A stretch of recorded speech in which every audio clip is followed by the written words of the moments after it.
Testing.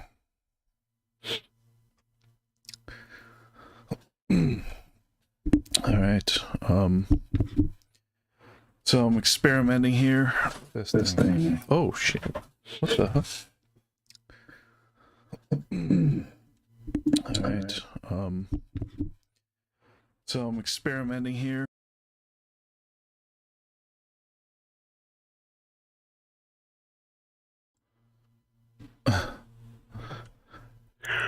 So I had some time to read, and I'm experimenting with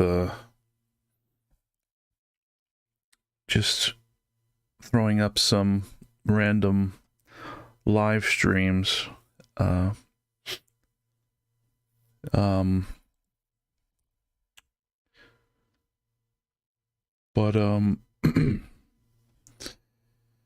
Yeah, so I guess I'll read what I've been reading, actually. The Essential Renee Guénon here. So I guess I'll give this like an hour. I'm just gonna read the text and reflect on it, and if anyone's out there, happens to be out there, if you want to come along and actually discuss the text, the voice chat URL is embedded in the stream. Also, there's probably a link to it somewhere in the description. And at this time, I'm not looking at any text chat on any platform, so I can't see anything that anyone texts. But anyway, let's read this. So right now in the book, so this is the Essential Renee Guénon. It's a collection or an anthology of Renee Guénon's writings. Renee Guénon was a traditionalist, a metaphysician, among many other things. He's primarily known for being a founder of what's called perennialism, which is predicated on the idea that all the world's religions ultimately are manifestations of a primordial tradition that is like formless. And so the world's religions are ultimately forms of the formless, and of the formless tradition. And so yeah, I mean, his work revolves around this so-called primordial tradition.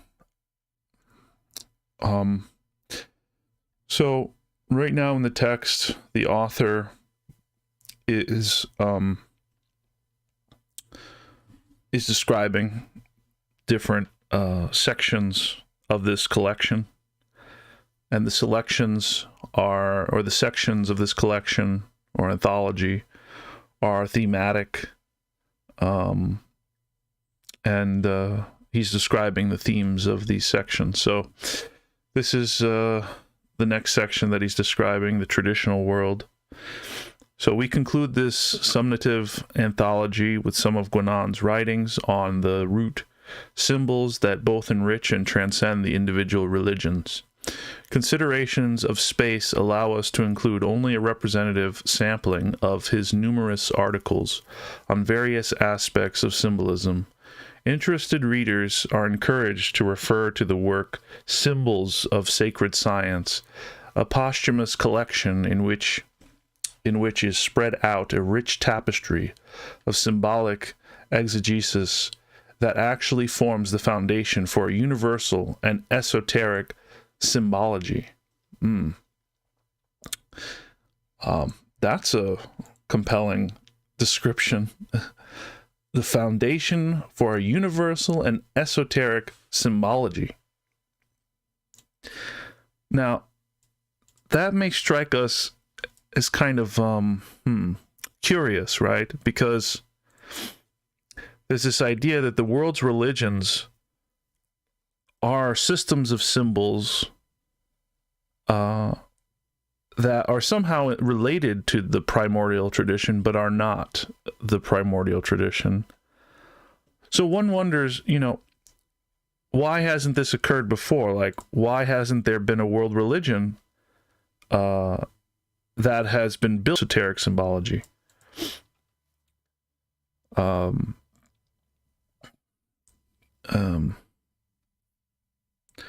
That's just a question, I guess. Anyway, continue. In his writings on symbolism, Guénon places great emphasis on the fact that, in the strict sense, symbolism is essentially synthetic and thereby, as it were, intuitive, which makes it more apt than language to serve as a support for intellectual intuition, which is above reason, and which must not be confused with that lower intuition to which numerous contemporary philosophers so often refer. So yeah, I don't fully understand this. Synthetic. Why is this symbolism, which is essentially synthetic, why does that make it intuitive? I'm not sure if I understand that. But I think we see here a great appreciation of symbolism, which is different than just, so that's another good question, right? Like, what's the difference between language and symbolism? You know, I think one may assume that there's some sort of relationship between language and symbolism, right? I mean, isn't language symbolic? You know, is there this divide between symbolism and language? I suppose the idea is that symbols are representative of something that's not defined. But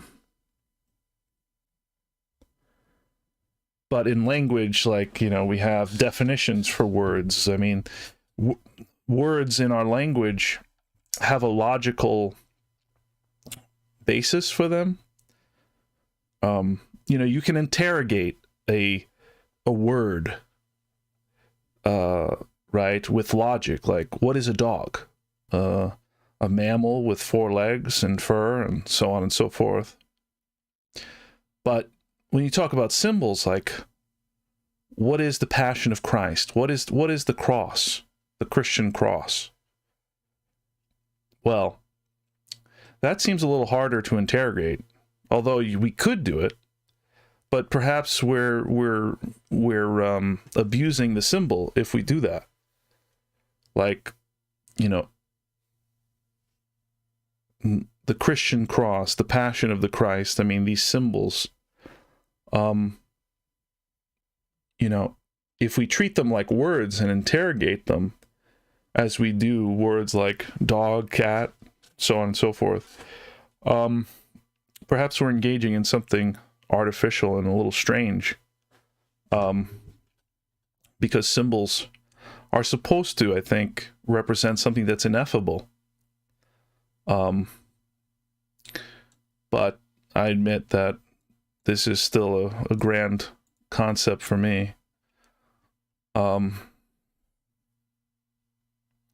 there's also this idea that symbols are in some way spontaneous products of psychic activity.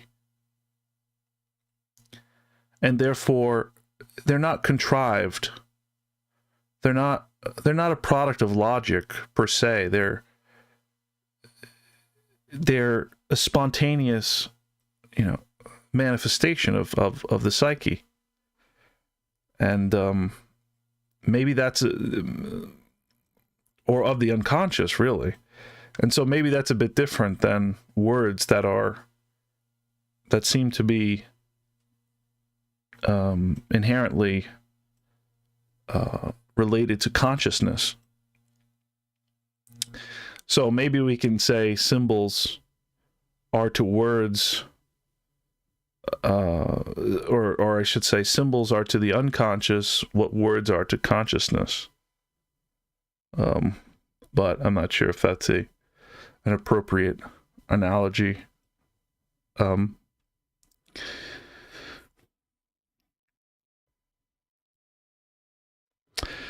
then it's said here that intellectual intuition, which is above reason and which must not be confused with that lower intuition to which numerous contemporary philosophers so often refer.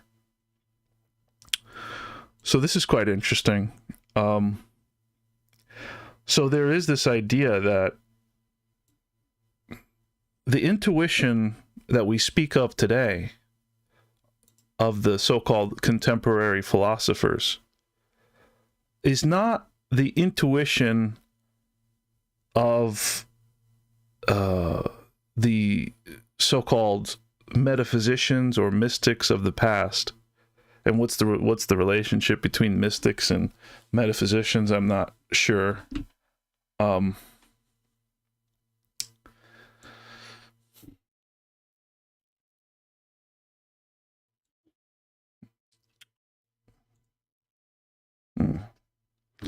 The lower intuition.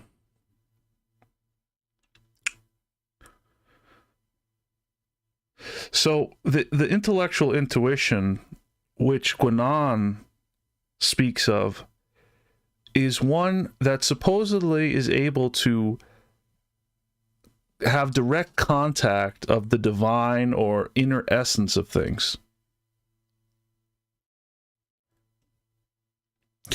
Whereas when we speak of intuition today, it's more like a gut feeling, or, you know, some unconscious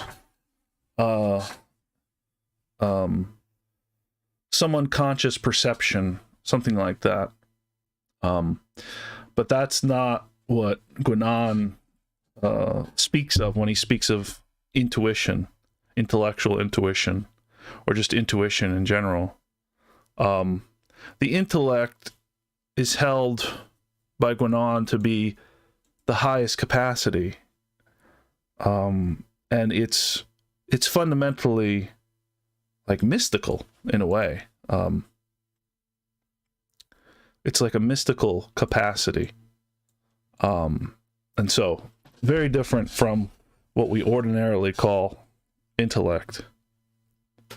And so that's what's being referred to here. So he points out that man himself is a symbol by the very fact that he is created in the image of God, and reminds us that the sensible realities of nature are not to be used for purely human benefit. Rather, they should be seen as signposts of a higher domain and pictograms of a higher reality. In nature, the sensible can symbolize the suprasensible.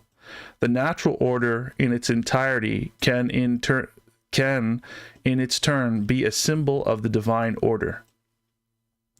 In seeing the sun lifting itself over the horizon, one can see not only a flaming orb, but the supreme light of the heavens, and in the image of the cross one can witness at a glance the axis between the horizontal plane of this world and the vertical perspective that cuts through the cosmos with the sword of heaven, thereby creating the duality of creation.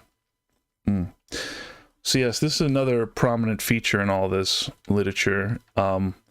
This notion that the world is like a symbol. I mean, everything in basically the whole world is like a world of symbols.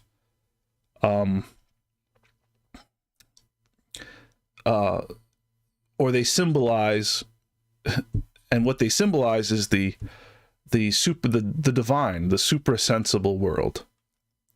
And really, you only understand this world when you can somehow read, like when you can somehow see the divine in all things, because that's the meaning of the symbols, right? So the whole material world is just a set of symbols, and what they symbolize is the divine, and we can only read or comprehend the world if we can see the divine in the mundane. That's that's what Jacob Burma called the signature. Like, that's the inner essence of the thing, the divine presence in the thing. That's what the thing means. That's what it symbolizes. But unless we can actually peer into the things of this world and like see their inner essence, the divine in the thing, then ultimately we can't read the world.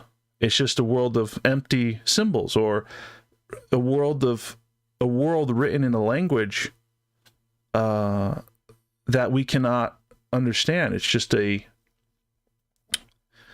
language of words that are undefined. So yeah, this leads down a really interesting path, right?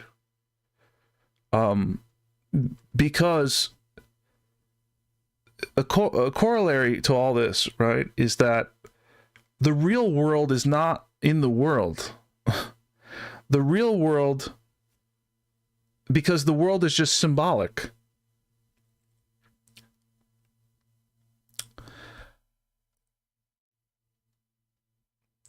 And so the real world is really the source of this world, the divine, the suprasensible.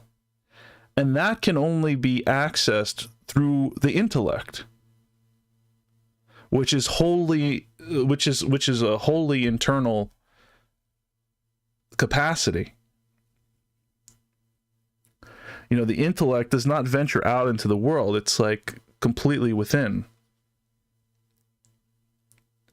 And so the plan is, or the idea is, that the intellect comes into its own, and by doing so, it reaches up to the divine, and then in the divine, it sees into the inner essence of all things.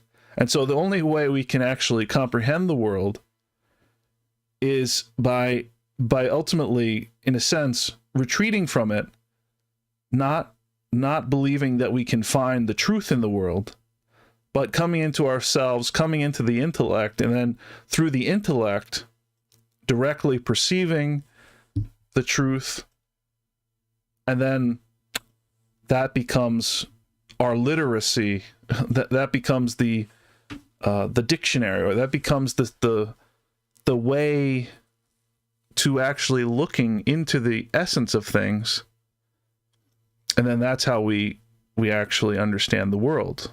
So yeah, I mean, that's kind of like a sketch of, you know, kind of the ideas here, I think. We must understand the things of this world as symbols of a higher order reality, but the bud of understanding finds its fulfillment only in the flower of realization. That's another key term in all this. Realization. Let me read this again.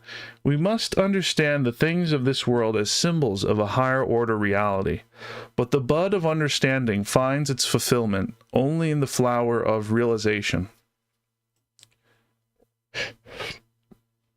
We must understand the things of this world as symbols of a higher order reality, but the bud of understanding finds its fulfillment only in the flower of realization. So that's a really key term. I'm not going to venture to define it right now, but maybe this will say something about that. We can surpass the domain of manifestation only through liberating ourselves entirely from the limiting conditions of individual existence by metaphysical realization. So that's what it's called. It's called metaphysical realization. Given this human requirement, the next part also includes, what is that, part 6? Forgot how to read Roman numerals. I'm so stupid. Also includes several of Guinan's articles on initiation in which he provides spiritual direction, including a description of the function of a spiritual master and the obstacles an aspirant is likely to encounter on the way. Yeah, so what I described earlier, you know, I believe about this idea of like, you know, coming into oneself and, you know, perceiving the truth through the intellect, or, you know, perceiving the truth through, well, yeah. That process has a name, and it's called, by Guinan, metaphysical realization.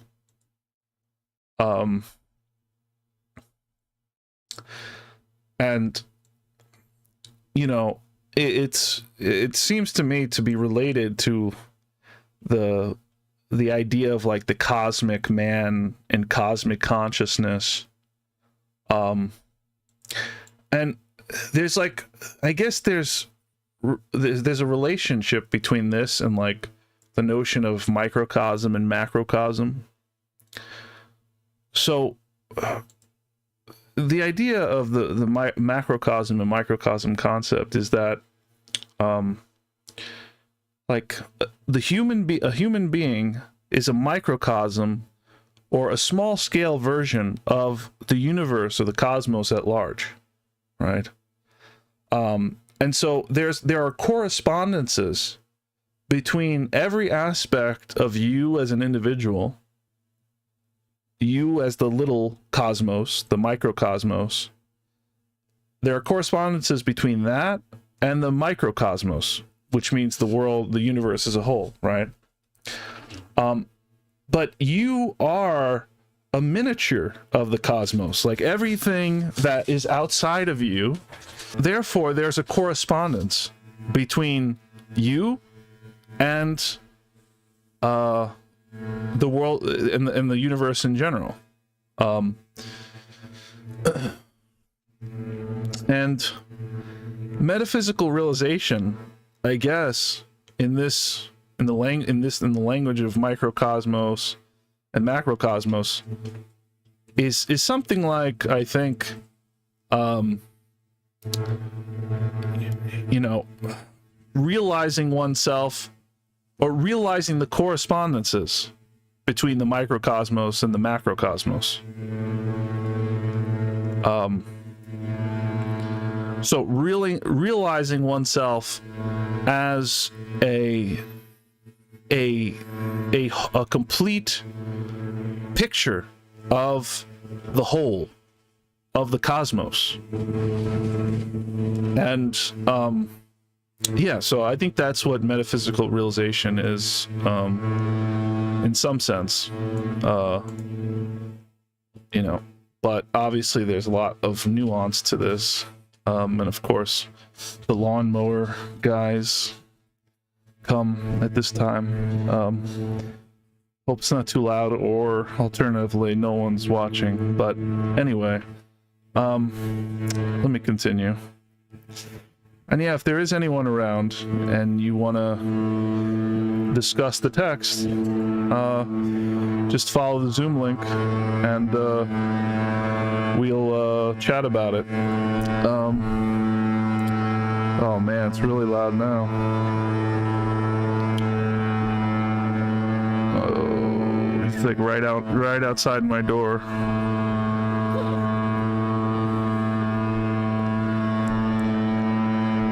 God. All right, well, let me see.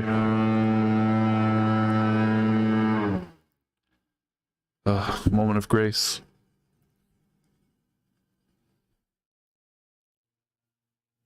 All right.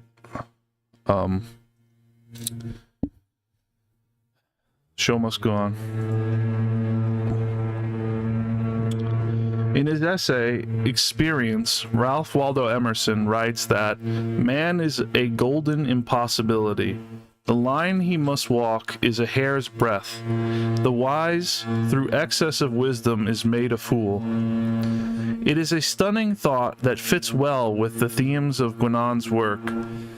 the miracle of the human being would be an impossibility without the creative hand of a supreme intelligence. The line dividing the traditional from the modern world is indeed finer than a hair's breadth, and sharper than a razor's edge, and all the deductions of modern science would add up to nothing more than the wisdom of a fool without the guiding principles of metaphysics. Rene Guénon has shown us that the human being is an impossibility made possible by virtue of the golden thread of perennial truth that is woven into the very fabric of existence. Perhaps this mystery is the true point of departure in our journey of return to that metaphysical land beyond the celestial horizon, where spirit is still, but it sings sweetly, and universes are born. Very poetic. Obviously, John, what's his name? Hurley? Yeah, obviously this compiler is a great lover. I mean, this is almost like, you know, a love letter of Guénon.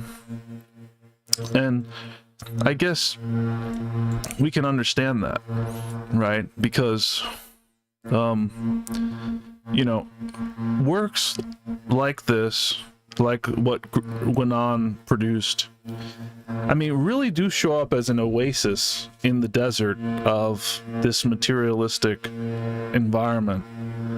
You know, I think many people feel like something has been lost, and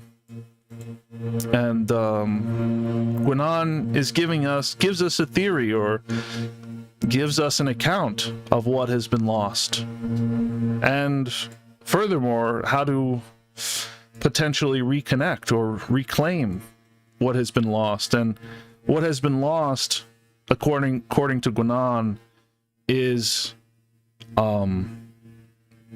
ultimately our metaphysical nature. You know, the fact that we are not just simply material beings that, you know, come and go. We are actually emanations of, you know, of principles and essences that are imperishable. And so, you know, all of this is about ultimately seeing oneself in that higher light, seeing oneself as an emanation of the divine, not just an accident of chemistry. So clearly humanity has been enraptured by such notions for thousands of years, and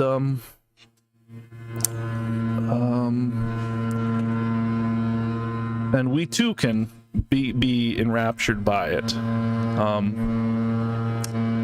And just one last thing before I continue reading is that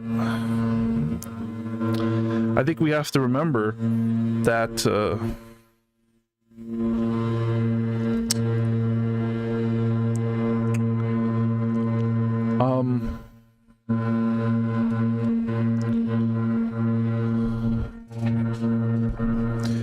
we have to remember that, well, what do we have to remember?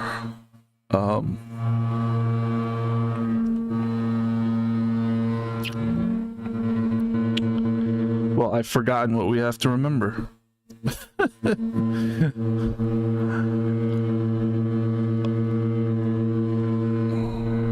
Well, that's unfortunate. Well, I'll move on.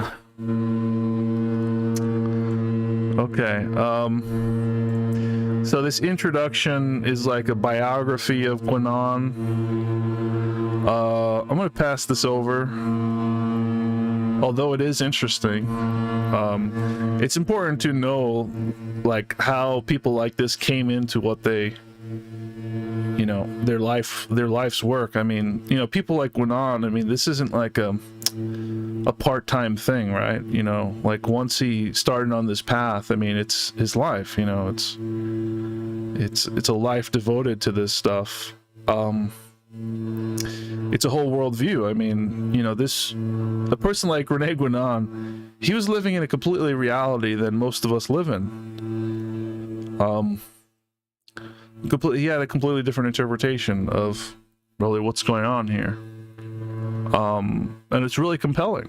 You know, it's worth studying, especially when so many people are wondering, you know, what's going on with the world, you know. I think this stuff gives us an interesting or this material gives us a very potent basis for critique of modernity and where the world has gone. And so, yeah, I think it gives us a lot of perspective on the different tendencies that are active in our age and that are ultimately moving us towards ends that many of us see as abysmal and perhaps cataclysmic, as Guinan believed. But at the same time, Guinan believed that this crisis is actually necessary, and in some ways, or in all ways actually, ultimately a part of the cosmic cycle, and it's not something that, you know, is a mistake. That this crisis is a part of the death rebirth cycle, that is just a part of the metaphysical structure of the universe. And so, yeah, let's continue. Guinan states, so part 1, the modern world.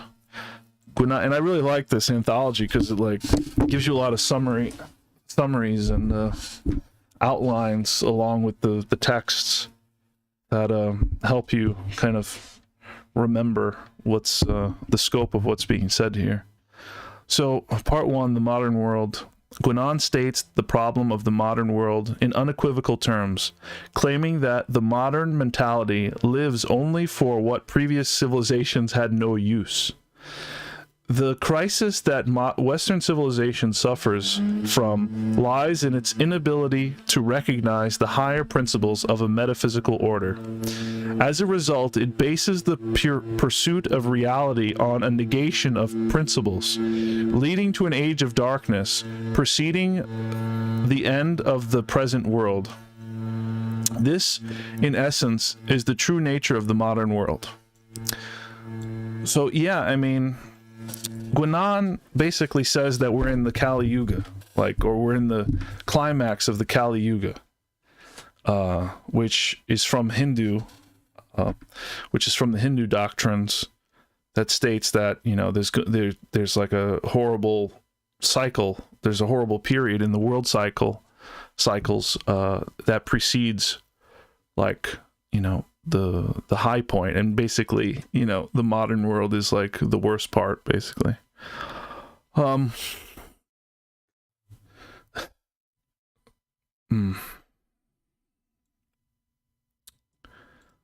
So yeah, I guess I want to just comment on a few of these what was just said. So obviously Guinan wrote many texts. I mean, quite large books. I haven't read most of them. I've only read like 2 of his books, and they were the easy books. I read Crisis of the Modern World, and then I read some other book, which I forget the title. It was a while ago.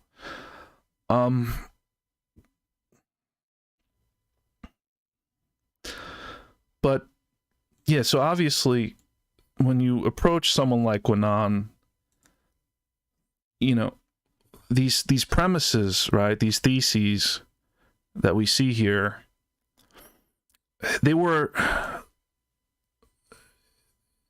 elaborated. I mean, he provided his reasoning for them, you know, over the course of a whole lifetime of work. So it's very difficult to initially grasp what this means. Like, what the hell does it mean to recognize the higher principles of a metaphysical order? It's not clear. And that's the important thing, I think, in reading texts like this. Like, we have to be comfortable with ultimately reading nonsense, because that's what most of this is, until it starts to click. Because this doesn't make sense. This is like meaningless if you don't have the background in all of this stuff. Like what does this mean? Higher principles of a metaphysical order. That is nonsense. Like, it doesn't mean anything initially. So I think when we read things like this, we have to look at it, read it, and then, you know, kind of just like keep it as like a placeholder. Like, okay, like I'm starting to build a model of what these things mean. Principles of a metaphysical order. You have to keep that in mind as you continue to work through the corpus. And just, you got to keep adding evidence to it. Like, what does it mean? What does it mean? What does it mean? Metaphysical order, metaphysical. And just keep asking the question. And then eventually more stuff gets added to it. And then you start seeing a picture of like what these things mean. And then it just so happens that like really small sentences like this are saying a great deal. You know, and that's the other like intimidating thing of all this stuff, is that, you know, a single sentence can point to incredible complexity, and it's actually quite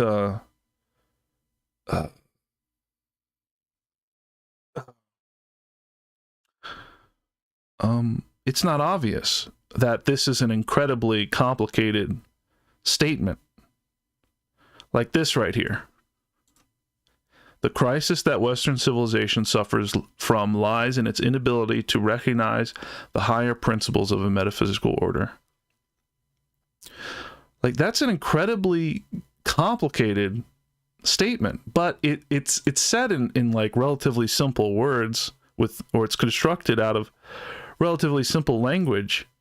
And so we may be tempted to think that we can understand what it means, but really we don't understand what it means. We may have an inkling of what it points to, but in the outset, we have no clue what this means. This is completely baffling, completely nonsensical, and I think it's important that we address that ignorance of ours, because if we falsely believe we understand it, then we can't make room for understanding, right? So we have to admit our ignorance, that we have no clue what the author is talking about here, but we'd like to know. And, you know, as we read, we'll continue to fill out the details and attach things to these baffling statements that hopefully in time leads to a greater understanding of what is being said. So yeah, and I think that's that principle. I mean, I'm just sharing it to probably no one out there, but although there is a recording that goes up on YouTube that probably no one watches, but anyway, yeah, I think that's just important to keep to persist in like this constant state of questioning and a constant recognition of one's lack of understanding of what's being said. You know, to never really say, okay, Guanan means this, I understand this. No, we never really understand it. It's like, it's always we're approximating an understanding. But really, no one really has understood this ever, I think. Unless you undergo what was said at the end here, this what is it called? The metaphysical realization. Only then, perhaps, can you enter a state in which statements like this are completely transparent. But prior to that, everything is just mere confusion. And Guinan speaks about this. He explains this in some place that I forget, but I remember him talking about it like that. And it makes a lot of sense, right? So, yeah, I mean, that's a part of the process. Just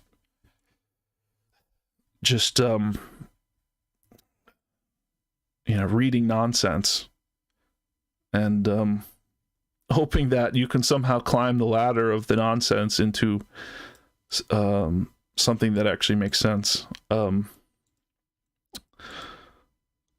So yeah, and so one more comment here. So the negation of principles leading to an age of darkness. So there's this idea that the metaphysical principles are like a transcendental source of order that provides a great deal of stability for humanity. Because think about it like this: if we don't have any principles, if all values are like shifting sands, then how can we build anything? And of course, we as living beings, we want to be a part of something that grows. Like, we don't want to give our lives to something that's destroyed. It's very clear, right? We don't want to die. We want to be a part of something that persists. But how do we do that in a world that is always changing?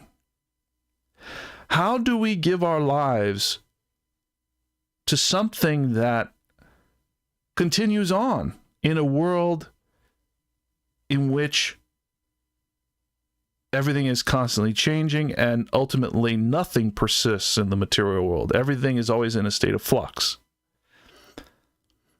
This is a huge problem. Like, how do we live in this world? How do we not die of despair?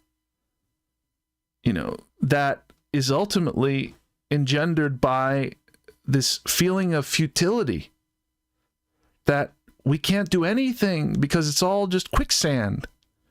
Everything will just fall apart. Anything we build, any aspiration we have for the material world, anything we want to do in this world will be equivalent to doing nothing, because all comes to naught in the physical world. So how do we solve this problem? That's the Dark Age, by the way. The Dark Age is when there's a widespread, where that is the dominant feeling, that nothing matters because nothing lasts. That is the crisis we are in. That is the crisis of the modern world, as Guinan understands it. And this is the high interpretation of the crisis of the modern world. And it manifests itself in the lower orders as like depression, anxiety, so on and so forth. But these things have a basis at a higher level. And that's the level we're trying to approach right now, which is very esoteric, very peculiar to most human beings who have no predilection for this sort of thing, because ultimately, as was said earlier in this reading, because most people are bound up by the personal conditions of their lives, and they have not achieved any metaphysical realization. They know no correspondence between the microcosm and macrocosm. They don't see themselves as anything beyond themselves, and therefore they are blind to this layer of human existence. It doesn't make any sense to them.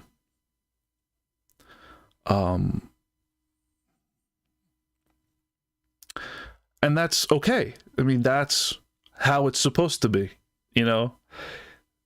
And I should say, in all of this, Guinan is not really,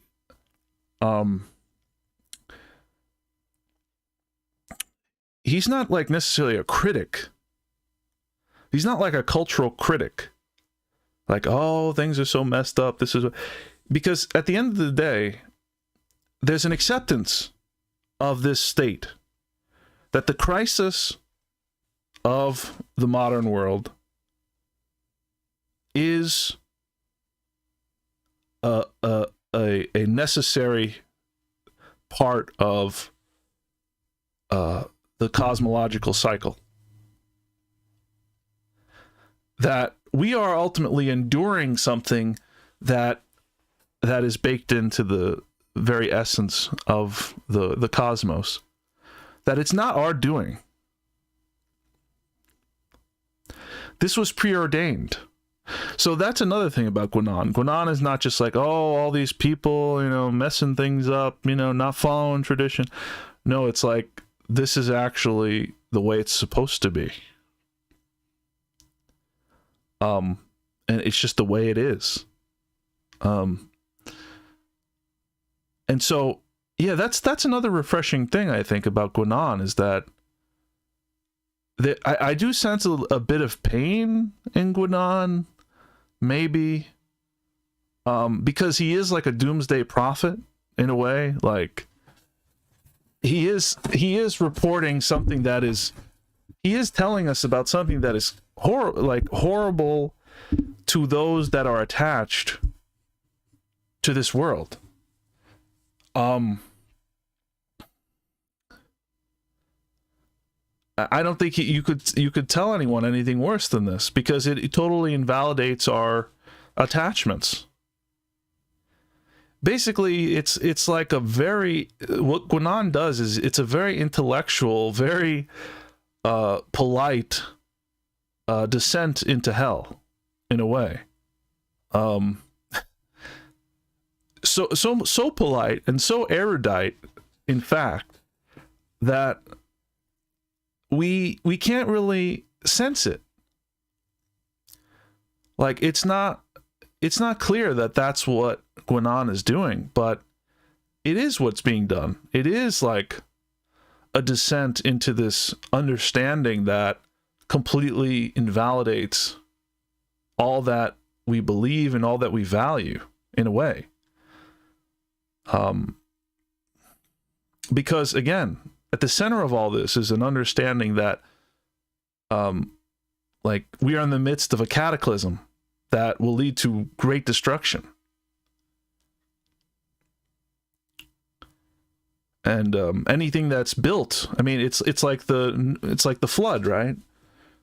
You know, anything that's built is going to be washed away in this flood, in this crisis.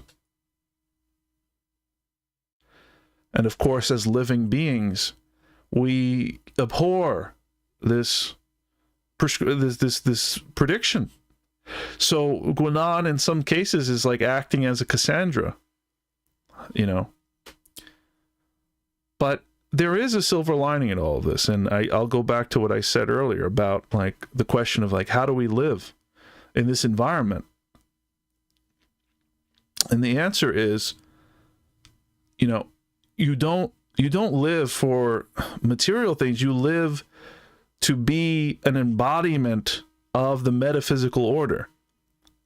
So there's this idea that there is an order that is independent and formative of the world of change. And so the way we solve the great problem of life, which desires to always persist, to continue on in a world that denies that, in a world that denies us that possibility, the material world, the solution is to become an embodiment of the metaphysical order. That's how we solve the problem. Because we simply we simply live as a representation of this transcendental order, this order that cannot be touched or destroyed by the world. And that's how we solve the great problem. That is the solution.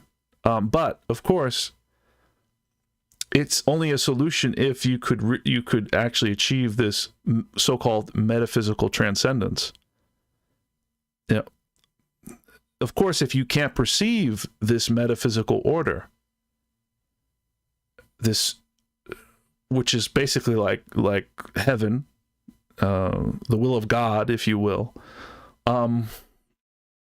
if you cannot do that, then of course it's no solution. So everything is based on this process of so-called metaphysical realization, which is about ultimately embodying the metaphysical order. And in doing that, we solve the problem of life, which is how do you persist in a world that denies all persistence? Well, again, you don't live for the world of change. You live for the world, or you don't live for the world of change. You live as a representation of the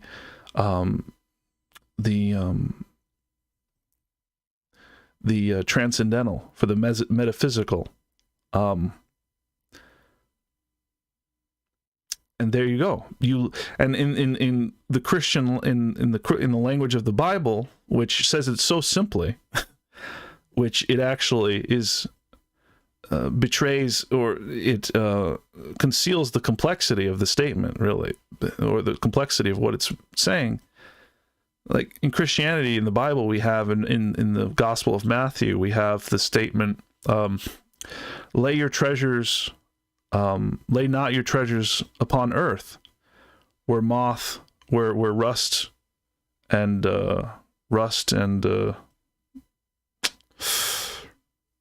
mold doth corrupt, right?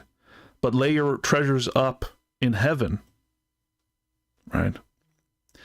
So yeah, again, the idea is if you lay your treasures up in heaven, i.e., you embody the metaphysical order, you give your life to the metaphysical order. If you do that, then you will be free of all of the corruption and the destruction that occurs in the material world. So that's why we don't lay our treasures upon the earth, we lay them up in heaven.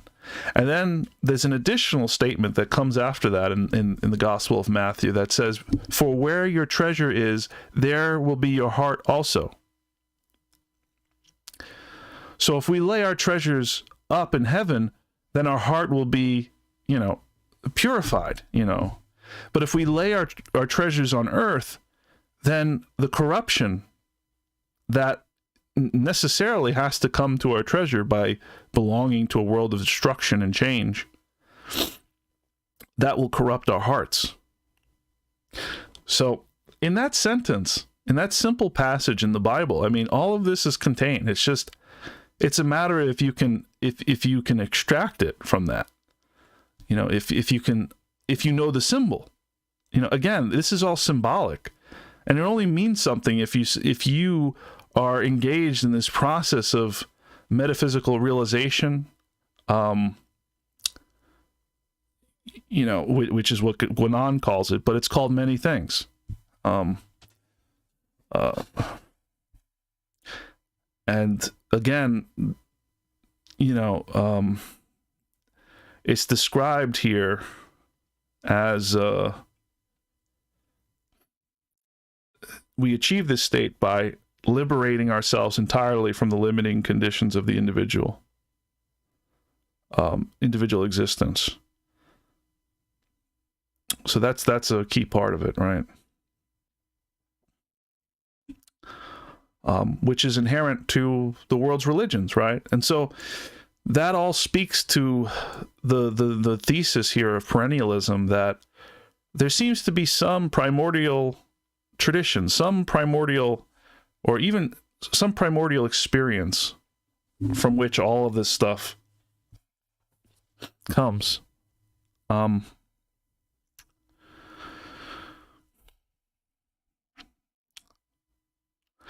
yeah, what draws me to all of this personally, and I guess no one will be joining me today, but what draws me to all this personally is, well, I think it's real. You know, I think this is, you know, I've personally pursued a greater understanding of what's happening in this world.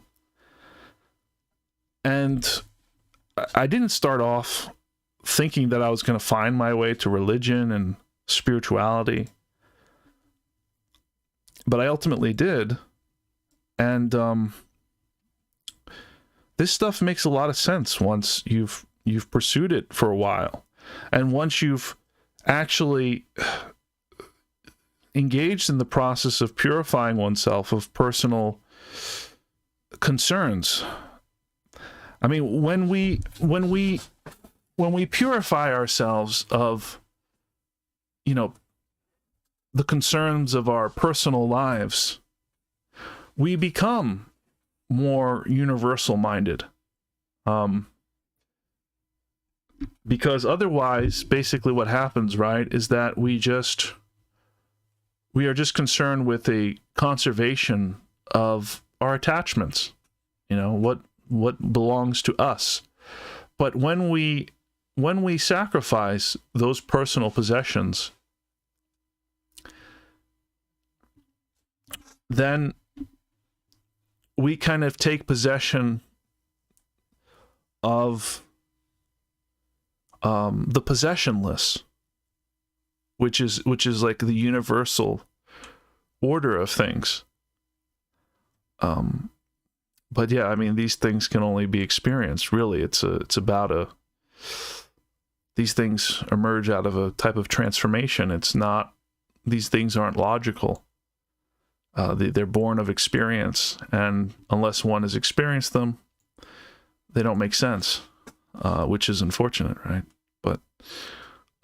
But also natural and obvious after a certain point. All right, well, maybe I'm going to end the stream now, because I just wanted to do a test to see if everything works, and yeah, so I guess I'll continue doing these little reading rooms, and I think I'll just continue with Gwenon in the reading rooms for the time being. And so they'll pop up from time to time when I have time to do a bit of reading and discussing. If anyone's interested in joining me, just when you see these things pop up on either YouTube or Facebook or wherever else I happen to post it, just come into Zoom, and you know, we'll read the text and just discuss it, share experiences, try to understand it and make sense of it, and apply it to our lives, because this stuff is not just academic. It really is a grand interpretation of our existence, what we're doing here, and what we should be doing, and how we can solve the essential problems of our lives. So it's not, this stuff is not just about like entertainment, really. It's about personal growth, personal transformation. It's about peace.